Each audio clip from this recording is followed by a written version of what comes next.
So deep dive of the week. We're gonna do a little look Oh through yeah, our own ad campaign. yeah. As I said, we did this big ad campaign released on Early Digital. Morning, Hi lads. lads, how are Hi things? lads, how are we? What yourselves? Not so Yeah, bad not now. too Not bad. so bad. Right, so Full weekly crew this week. discussion. Mariah Carey is following me around the radio, so you know it's Christmas. Uh, They tore out, don't they, this time every year? that top 50 is getting annoying now. All right, I was listening to the top 50 on Spotify there, coming down from Waterford yesterday, and Mariah Carey came on. I was like, "What the hell is this?" Already in like 10th spot. You're probably not gonna like this, but I actually watched the Christmas film last night. No, what you watch? I watched Deck the Halls. Oh, what was that? So Danny DeVito and Matthew Broderick, I think, where he like puts Yeah. all the lights in his Oh, house so he can yeah. see from Oh space. yeah. That's pretty good, But actually. it's actually a great film, yeah. But I mean, I don't know why I watched it on the 13th of November, but here we are. Look at that. It's all these Christmas Have campaigns we're Right, you running got so here. into Right? Christmas SM yet, or No, just back on not it yet? yet. No, I yeah, think not December yet, 1st is no. the only time I'm allowed to celebrate. All right, so this is the GeoAEO LLMO. So this is from Lily Ray, who's a fantastic SEO based in New York. But she speaks at MozCon quite a lot. I saw her there a couple of years ago, and yes, she's always like well renowned, and a lot of people look. But she did a great presentation here on basically what's trending and all these new terminologies. But fact from fiction is one of the big things. But I don't know if you guys you watched it as well, but Yeah, Yeah. I think the main thing was it was a nice story, kind of was really storytelling based presentation where it's like talking about the different trends, like how all the different little alligators are. Like voice search was one, mobile Mageddon, um, even AMP, which was like a failed experiment from Google, but and now the Core Web Vitals, but all these Yeah. different things, and now it's with GEO and AEO. And AIO is the one that a lot of people in Ireland have been saying more so. But yeah, it's kind of just saying how to win, but a lot of it comes down to the all the different premises of AI search is down to SEO. Like the Yeah, foundations are still there, the practices. So I think it does a lot to maybe offset a lot of that kind of industry panic that, SEO is dead, you don't need SEO anymore, and kind of what we've been saying over the last few weeks, like all the Geo and AEO and LLMO. It's it's just the new shiny thing in the industry, and it's all built on good SEO fundamentals. So yeah, SEO is never really dead; it's never really gone. All these things come in to kill it, but it's actually always rooted in SEO fundamentals, and it's yeah, just kind of an evolution of the industry, I suppose. yeah. And Ryan, you were saying it kind of was actually a nice summary for you. yeah, it Sounded was good nice because a lot of it, I didn't even know about. I would have heard about, say, the mobile, the era where everything had to become very mobile friendly. I would have heard that from you, but some of the other stuff I didn't actually know about. But I think it was a good one to just kind of calm me down and kind of be like, with the whole AI thing, it's like maybe we've been here before. Let's not jump the gun. Now, obviously, AI probably like time will tell, but it probably could be a bit different than a lot of those ones. It probably is one that's here to stay. To be fair.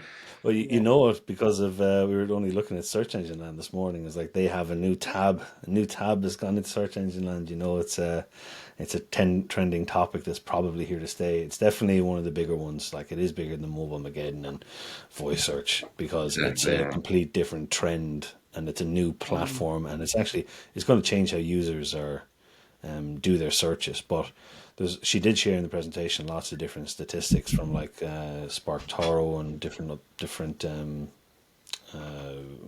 I suppose research reports that it's actually contributing to more Google searches. Like even though AI Yeah. search is on the up, it's Google searches are still the most dominant thing driving traffic. So Yeah, she also spoke just about if you take every all search in the world, I guess, like the percentage or market share that's still dominated by Google, it's still massive. I think it could have been 98% of it is still people searching Google, like, so Yeah, it's still like the the amount of people searching in LLMs in the grand scheme of everybody in the world searching is still like it's it put that in perspective, it's still very small, like, for the yeah, minute. and the LLMs are using Google search results, so yeah, Yeah. it's all the much, isn't it? But yeah, look, it's a very interesting one. Anyone who doesn't hasn't seen that presentation, I go have a look. It's very good. Yeah. But yeah, as you said, it's nice to come and see things. But client education is going to be a big part of this. And we've actually had one or two clients get in touch saying they'd like to know more about the AI search. I'm doing a couple of different presentations on it, so we probably need to do a client-facing one or a webinar, even if I send it around in an email, just about like what the future holds really, and what we can expect over 2026. I think that's the big thing to say to clients, Yeah. and to prepare them for a bit of a not only a change in search, but data integrity kind of stuff, all with cookie opt-outs and all these different features, and how AI can impact not only the search and traffic, but it's also going to impact a lot of the process that people have internally. You know, Yeah, exactly. I think as well going into the new year now as well, it could be a nice time to kind of for people to kind of get to grips with all this and stuff, for clients. yeah. Um, but yeah, I stuck this one in. So there was a report done on Conductor.com. They did an AEO/GEO benchmarks report, and one of the biggest things was that AI referral traffic to the entire web is generating 1.08% of all traffic referrals. Yeah. So as you were saying, nothing compared to Google at the moment, but it is going to grow, and it is some industries are way more affected than others. You can see here for information technologies and consumer kind of stuff, that is definitely a big one. But then you have like communication services and utilities not really affected, so each one is different. But just something to note that it is on the up, and more of these reports are going to start coming. But I thought it was funny that you know, yeah. already 1% of all web traffic being That influenced by number is search. just gonna creep up, I guess. That's what's gonna happen in 2026. Like that one will be two and three and four. Yeah, well, it's going to. I tell you what's going to happen with this. It's every year, because not only is the adapters to the market, but say if like our parents are using Google, none like my parents aren't using ChatGPT as an example, right? But every new student who graduates, every new person who learns to use a phone, they're probably a lot more likely going to be using things in an AI search format rather than a standard Google one. Yeah. So it's one of these ones that over a product life cycle, it's going to be a good couple of years, but it is going to make the change, Yeah. you know. Yeah. Like there's people growing up at the minute now with ChatGPT, like people that like the people that first got a phone now that Yeah, are using it probably straight away, like out of the gate, like yeah, so they like they mightn't even know about there'll be no Google search like there they might even yeah, think using that like so yeah, it's yeah. Well, like Lily Ray in that presentation, she did say about how let's like look at all the adoption, but look at the use of Gemini. You can't write off Google because of Gemini. So ChatGPT is the main name in AI, but the adoption rates that Google can push towards AI is massive as well. yeah, yeah. Yeah. And like that's a good point about the phones, because every phone, say from now, is going to come with Gemini built in as standard. So if you're 8 or 9, or I don't know what age Android. kids phones, yeah, like if you buy an Android phone, which is probably the most popular in here, like it's going to just come with Gemini. So if it's your first phone, you're going to have it built in, and probably ChatGPT as well. Yeah. So you won't know any different. Right. American tip of the week then. So I put this one in, and we're actually seeing it now. None of our social channels aren't growing because like we're not hitting on those algorithms Mm. massively. But the thing I love about the shorts, and where I see things going is shorts are now appearing everywhere. Google is pushing these everywhere. All platforms are pushing shorts in some format. So when I went in, even if I do a Google search now, it's not just an individual YouTube clip that's showing up. It's all these individual shorts are now being suggested. So I just typed in digital PR there as an example, and you have ones from say Exposure Ninja down here. But that's a great feature and a great now way of getting people into your ecosystem. But if someone plays that, Yeah. They come into your ecosystem, they know your brand. Not only that, they're going to be in your targeting audiences on your in your Google Ads accounts if you're running Google Ads. So like this whole infrastructure is, but Shorts is a really good way of getting in there. Is the basics of this. So if you're not, we're doing long form content and turning it into short, but like that's where I kind of see a huge amount of this going. My Yeah. opinion anyway. I don't know about you, but Yeah, No, even the short form tab as well, up the top. Sorry, Mark, but even I was just saying 2 minutes ago, there's also the short videos tab now in Google, which is a bit down the list of tabs. Like who knows, like that could be second to AI mode, in the future. Like, so it's obviously it's there to stay. Obviously, yeah, yeah. and like So it's I the just need way to come up with a people are strategy for it. consuming things now. Like with TikTok and Instagram Reels, like everything is a short. So Yeah, you're right. It's everyone is, and again, it's just like the AI search. It's people are adapting to these different formats. They're trying to get answers quickly, but some people don't like consuming a full blog post on it. They're going to consume a short video and get the answer pretty quickly.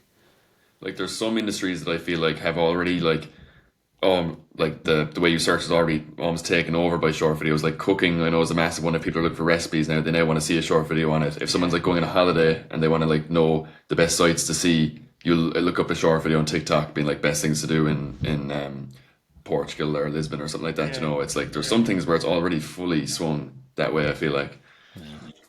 I saw actually. I only noticed this, but I only noticed it yesterday when I was down with my parents in Waterford. They have an iPad in the kitchen, and then my aunt has an iPad in the kitchen, and then I go over and I just realised that my wife has the iPad in the kitchen, and it's like charged there, and it's there for recipes, and probably for watching Netflix when doing cooking. But I just thought it was like, is this the new thing that you have to have the kitchen iPad now? I don't know if it's just for people in my family, but I've a my iPad in the nephew. kitchen. I use it for listening to Spotify when I cook. So Yeah, yeah. I see. Um, It's hard to come standard with kitchens now in the future.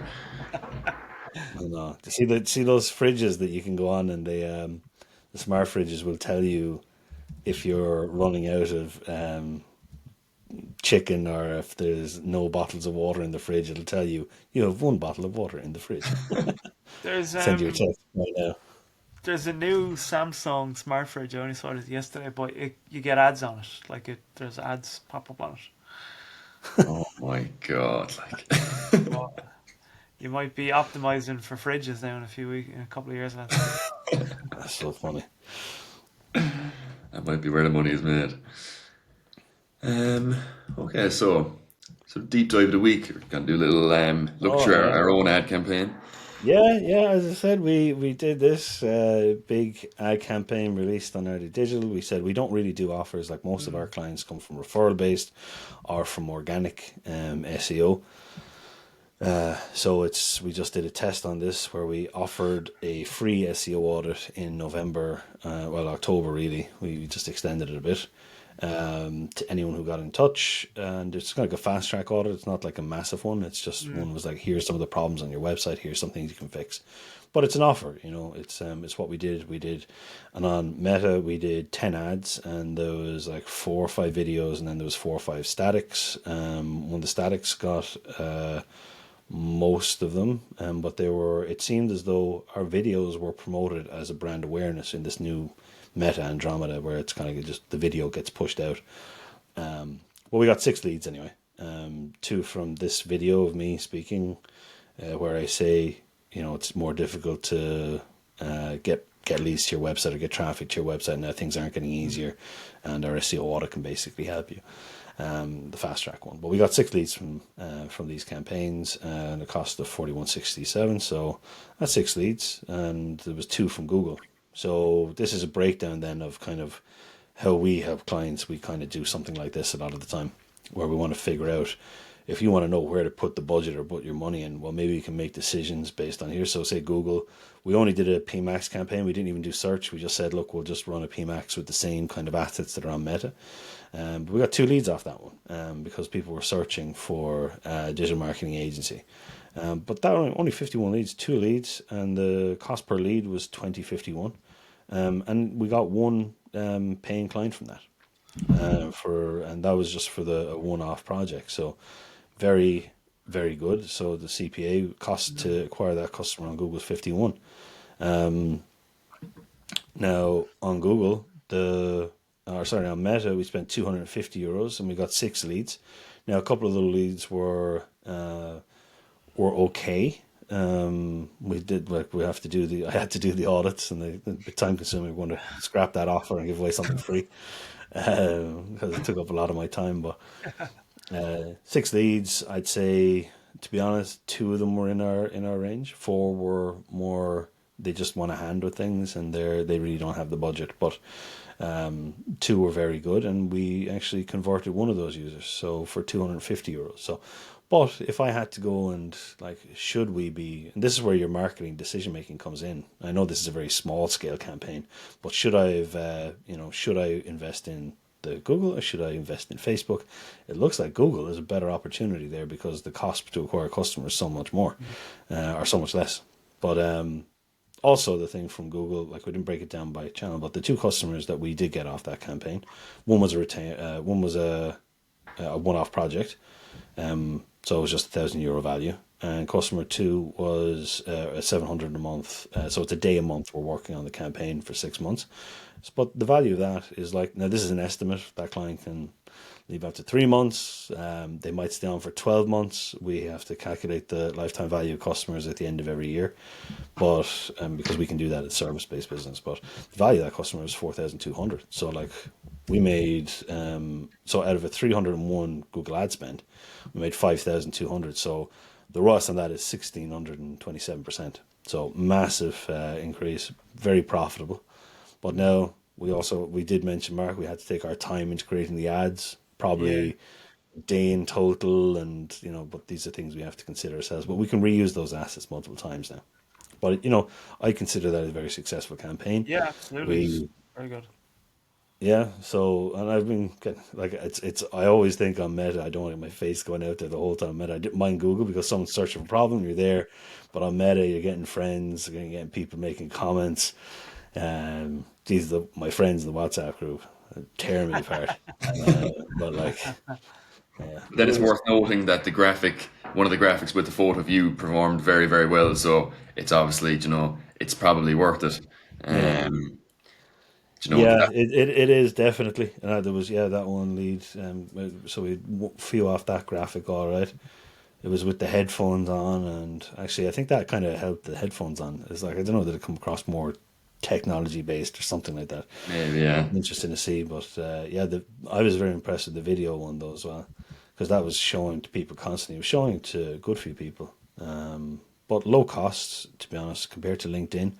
LinkedIn we didn't test it on this occasion because to reach like LinkedIn cost per 1,000 users is like €33 on average is to reach people in the Yeah. technology sphere. That's my experience on it.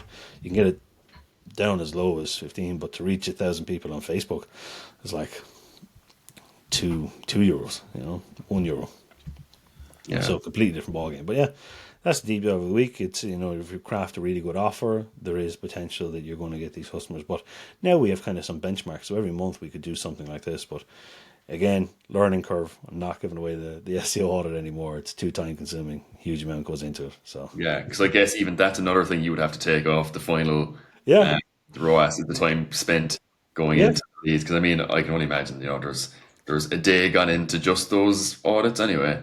I'd say Um, more. yeah, I'd say, but the thing is, I'm hoping that the like I was very conservative here in the 6 month. Usually we work with clients for 12 months for yeah, SEO. So and then there's other things, and the one-off customer, we probably do a really good job for them anyway. And the other thing this did, and I didn't count it in here, was it re-engaged former clients, where people got Yeah. back in touch with me who were already on board. So that one was something I didn't expect of, but it was like a little reminder. Oh yeah, I know Keen. I've been on calls with him before, and Yeah. they got back in touch and said, oh, so I actually have to do another audit just to finish one today for someone who found me through SEO the last time. But obviously I wasn't on top of mind for the last couple of months, but they're back in, and yeah, I had a couple of other people just send me an email. I saw your ad, so it's like it's good. There's like knock on effects. The one thing it doesn't do is it doesn't build up your audience like the sponsored promotions didn't build up new page likes or anything like that. But very interesting though. But well worth it. Yeah. Well worth it. But I think to claim back time, we're going to give away just a free checklist of what to do. Hand this to your marketing person, your marketing team, or here's your maybe a digital strategy checklist or something like that. But yeah. And I wonder then the next time, say we do a similar campaign like that, I wonder will even customers that didn't click or become a lead, like the familiarity of even seeing you a second time now might even lead to. Because I'd say the first time is always kind of tough to break through, but you might become more of a, I don't know, a household figure if you're kind of circulating a bit more, if they've seen you a few times in different ads and stuff. Yeah, and it's, you see, some people they're not on they might have budget, they mightn't have budget 6 months ago, but it's coming up to January, and that's what we wanted to do is we want to get a customer on so we have like space for about 5 or 6 companies now to come on board. So if we had that, we want to try and get that up or get an offer out there and fill those up by January. That's the goal, because then we have a year's worth of kind of work to go through, along with our current client base. So, yeah, very, very interesting. But what happens if we put more budget into it? Would it remain the same? That's the other thing. So it was a very small budget, like €301, to generate 5,200. And I know it's going to be more than that, to be honest, because of the industry, but Yeah. it's just a good example. It's likely going to be about 8,000. I think at the start, if you had known that was going to be the outcome, I think you'd been pretty happy that we were guessing the leads at the start. Yeah. And we should have actually taken note of what we all guessed, because someone was probably close enough. Yeah. Did we say something? We did. We all had a guess, yeah, at one point. I don't know, was it on a call though? I think I said 6. You might have. I mean, 8 total. Someone might have said 8 to 10 or something like that. Yeah. Yeah, actually, I might have said like 3 or 4. Actually, I don't know. Anyway, it worked. It worked. Yeah, it was it's good. a good one. But like there was like I didn't include that. Those are leads that came in and hit a thank you page. Yeah. They requested. There's other people started calling up. There was a couple of calls, but yeah, look, they were just interested in finding a bit of price. And when we're billing out a day at 700, they were like, oh, it's too expensive for us. So yeah. But yeah, good success overall anyway. So this is just a shallow dive of the week. I threw this in. I don't know if he saw about this. So Michael Burry, I think a lot of people know him from The Big Short, that film where he portrayed in that film. I absolutely love him and Steve Carell. I love Steve Carell in that film. Yeah, he's great too. But I think he's kind of one of the main people who betted against the housing crash in 2008. He was one of the first people to see it a mile away. So I think a lot of people have a lot of trust in this man and stuff he sees ahead of time. But he's after making a huge bet against the kind of sort of AI bubble that some people think exists at the minute. So he's after reveals 1.1 billion bet against AI stocks. So Wow. Interesting, very interesting to say the least. I don't know, yeah, with I know we're on about adoption and the adopting AI and how it's going to be here to stay, but you're right, I reckon AI companies are like massively overvalued. Massively. And how many of them are going to go bust when the big four, like say Claude, Perplexity, ChatGPT, OpenAI and Google, how many things are they going to release that's going to kill smaller AI startups that have created a product that they can just release themselves because they own the data model and they can just build something and wipe out the smaller guys. You can see it with chatbots getting way better. And some of you have chatbot ones. Like what happens when OpenAI releases something where, you can upload your customer doc in here. Here's your voice search so people can take calls, and it integrates with your CMS system and it integrates with your payment system. Done. Like you don't have to have the CS. That's where I kind of see any of those companies. I think there's a big bubble. But the top four, I have a feeling they're going to ride out a good few years of being, how many innovations are they going to release every couple of weeks just to stay trendy? Yeah. Exactly, yeah. But yeah, it'll be interesting. I'd say there's just a lot of money a ton of money being invested in it by all those companies at the minute, and I wonder, is there not enough return that makes it feel like a very viable thing that to go on and on and on and on. But it'll be interesting to see now if he's wrong or right. But I think you're right that there's no fear for them in the immediate future anyway, I'd say. No. Yeah. But very interesting. So the helpful tool of the week, this is one that I only discovered yesterday through Kean. We were kind of using this for a bit of competitor research yesterday. So it's a tool called Built With. Yeah. It's a website that you can use to basically find out things about a website, like things like what software it's built with. Their tech stack, basically, yeah. Exact, Yeah. yeah. They But you can see if there's I like it because I was like on a website and I'd see a cool feature and I was like, oh, what pop up are they using to get that design? Then you go in and you can see the plugin that they're using. A they great have way that a this is used. Sorry, go ahead. sorry, they have a handy dandy free Chrome extension as well. Just so. Yeah, yeah. Oh, Oh, I haven't used that one now. But one of the things you can do in there as well is say if you see a company in there, you can highlight it by say Shopify or something like that, or a custom built platform. It tells you how many websites use that platform, but it actually tells you their estimated marketing budget per year. So you can Oh, discover if a website is actually, or if a business is spending enough money on particular software, because if they're able to afford a certain kind of custom website software, you know that they're probably able to afford more of a marketing budget then. So yeah. that's really good kind of way to look at it. But yeah, great tool. yeah, very, very cool now, I must say. So I'll be using that in the future and definitely be getting the Chrome extension, as we love a good Chrome extension. We do. Few of the trends this week, Troy Parrott is topping the trends this morning. This is actually, sorry, just from this morning, I should say the last 24 hours. He scored 2 goals last night for Ireland against Portugal, so he's all that anyone cares about, I'd say, today. Man of the moment. Man of the moment, yeah. And I obviously, just saw Ronaldo's elbow flying around. yeah, to be honest, I'm surprised that's not in there somewhere. Ronaldo elbow. But yeah, there's a weather warning as well today. I think the weather's going to be shocking. So as usual, it seems to always fall on Fridays, these weather Always on warnings. Friday. Yeah, well, people want to know what they're doing at the weekend. Can I go Yeah, and do this? I find true. in Cork you're only able to do a certain number of things. You can go to Mahon Point, or you can go to the Marina Market, or or take the kid to like one of those softball areas. Like there's only so Yeah, much you can do. Yeah. it definitely limits you, all right. But yeah, some other ones, Storm Claudia, that's the same thing with the weather warning. Um, and yeah, So it does. if it's Claudia, it's that means it's the third storm, isn't it? Because it always goes Third ABC. storm of the year, yeah. Yeah, yeah, they released the full list of the names, I think, at the start of the year. Oh, did Um, it?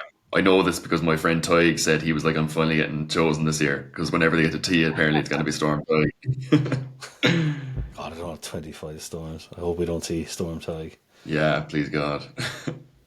But yeah, there's some of the trends of the week. Nothing else too crazy in The there. Dunn's new satin jacket. The new satin jacket. We had a quick look at that just beforehand to see what this jacket was all about. But a big deal apparently. This this new satin jacket. So one of us might be wearing it next Friday. We'll see. So ask the experts. We'll ask a few questions there now to the experts themselves. You can start taking a few of these now eventually as well, Ryan. Yeah, I've had one or two, but I don't know if they've been expert answers, but they've been answers. So, first of all, this week. So, what are core web vitals and why do they matter for a website? So I won't get too technical into this, but Core Web Vitals were brought out basically for webmasters to understand about speed on the website and to help them understand how they can speed up the website. So if you go to the Chrome Developer Tools, you're able to pop in and have a look at your Lighthouse scores, and they tell you some of these things. They tell you about the largest contentful paint. They tell you about the cumulative layout shift. They tell you about the interaction to next paint, so INP. These are all items that Core of Vitals looks at. But basically, when you load a web page, all these things happen. It's like JavaScript loads, the CSS of the website changes, but they all slow down the site. So Core of Vitals in Search Console tells you about all the issues that happens when a page loads. The whole point of it is Google brought it out to help with speeding up websites, because they realized people weren't adopting their AMP. Remember the alligators we were speaking about at the start? They weren't adopting AMP or accelerated mobile pages as much, so they've kind of gone to this as the next step to help webmasters understand about it and to do better. But that's what Core Vitals is. Now, is it the be all and end all of a search algorithm, or does it impact the rankings of a website? Well, if someone goes to your website and you're in position two and your web page takes 3 seconds to load, people might just bounce and go to the second. So there's all these user interaction pain points that might push you down the rankings.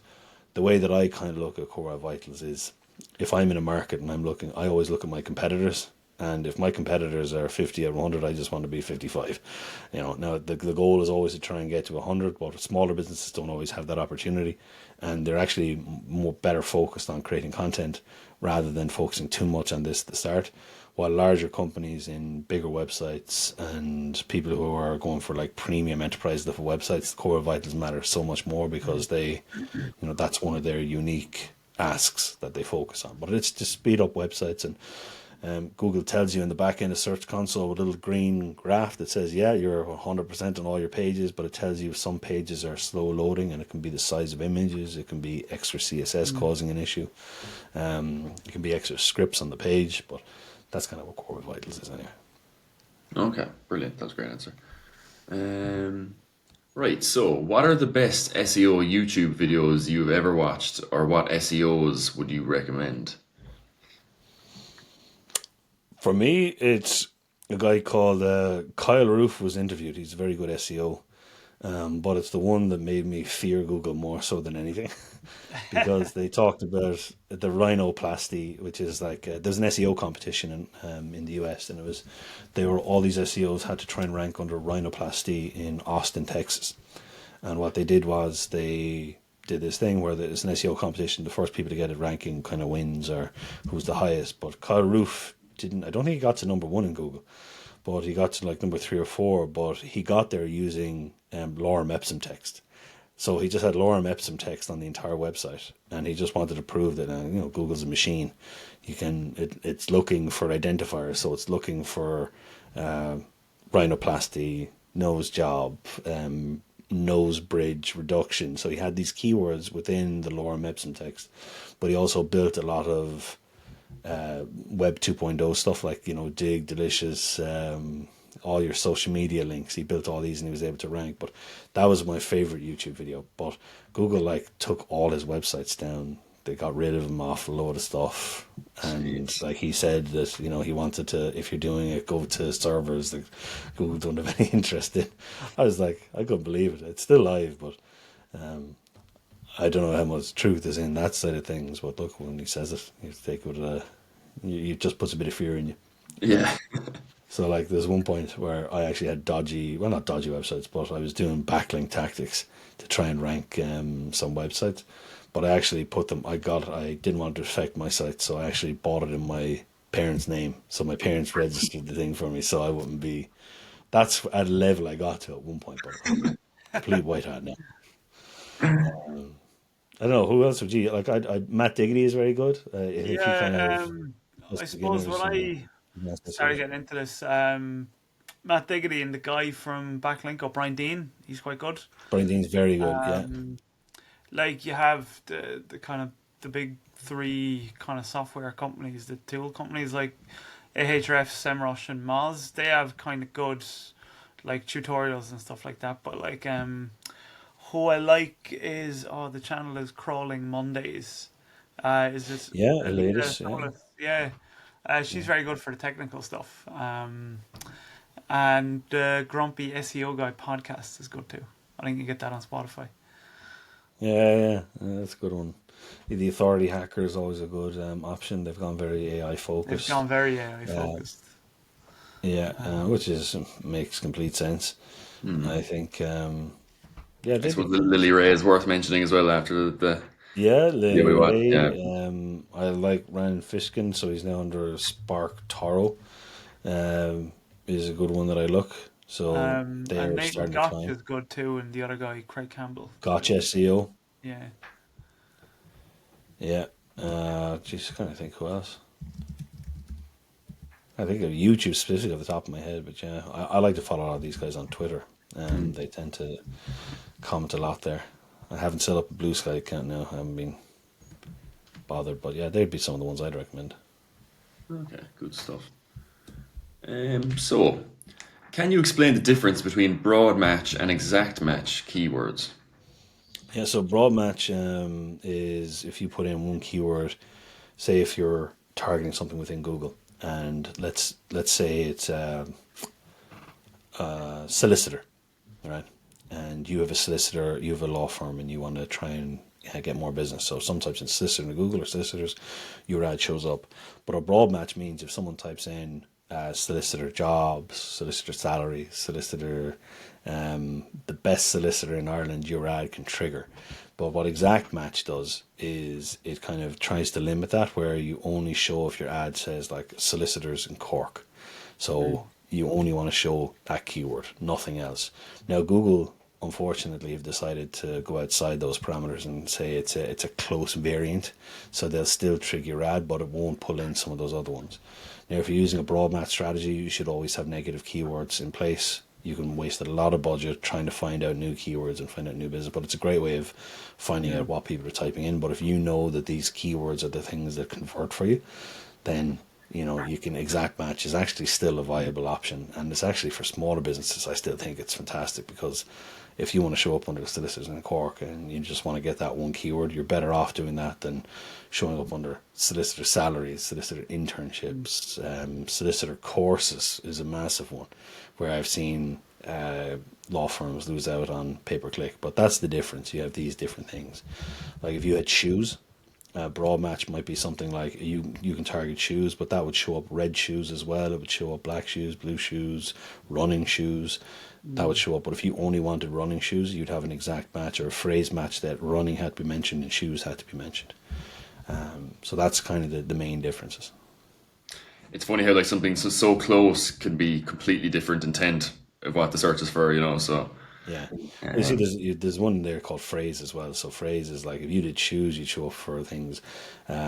If you did running and shoes, it'd be running shoes would show up. If running shoes are mentioned, what are the best running shoes you had would show up. But if you just had running shoes, then what are the best running shoes wouldn't show up for exact match. But maybe it would have determined that it was a close enough variant. But yeah. yeah, Right. good strategy. So, does submitting products or pages on a directory help with SEO? Yeah, I think it's a good idea, but you need to be a little bit strategic about it, I think. Like the old kind of tactic of just blasting your website's URL to like hundreds of random directories, I think that's dead. Like it's a kind of an older, very spammy tactic that I think Google probably would penalize for now. I think nowadays the value is quality and maybe not so much quantity. So, like from even like a local SEO point of view, submitting your site to like a small number of kind of high quality but really really relevant or niche directories, be kind of very good for your business. So like your Google business profile, keeping that up to date. Things like I don't know, Keen. I know we're down with the Cove Chamber of Commerce. We're on their website, Yeah, then you could call that a premium directory. Yeah, that's a yeah, good way to look at it. like you're kind of in there. They're good. They're relevant. Like if you have like a niche industry, you want to kind of be getting into niche directories. Off the top of my head, I can't think of one. But like, say Yeah. if you were a Well, running club, you probably want to be on like running club directories, or like Race Ireland that like promotes races and running club. Do you know what I mean? And like that way, that's how yeah, you're going to get relevant. like the more like the good referral traffic, the ones that are actually kind of useful to you. Yeah, yeah. My opinion on directories, kind of like when I first started in SEO, like I was handed a list of like 1,000 directories where I had to submit people, but it was like all over the world, different Mm. countries, different country level domains. But now, what we do is if we have Irish based clients, we will submit them to Irish based directories that actually get genuine traffic, like your Yellow Pages, Yeah. your Hot Frog, all that kind of stuff. So if the directories have traffic, they're a legitimate website and they're really kept up to date. It's a good way of putting out now specific products. That's just the website. Specific products, yeah, you can internally link on some of these things and advertise your service or service pages on specific directories to help build them up. But yeah, I think Mark's right. It's if you're in the niche side of things, making sure it's relevant is the first Mm. step, or making sure it's in the locality where businesses like yours are mentioned. But I wouldn't go off submitting it off to, say, Serbian directories or Indian-based directories or Australian-based directories if you're in Ireland, because it's not relevant Yeah. unless you're trying to get business from those locations. I like with stuff like that. Like, I mean, at best, it's just going to be worthless. Like, at the very worst, you might get penalised for it. So, you know, Yeah. keep it local, keep it relevant. There you go. Okay. Right, so that's us for this week again. Lovely. Thanks, lads. Thanks, guys. Well, we will chat to you later. Enjoy your weekend. We'll see you later, lads. See you. So Bye. that's Bye.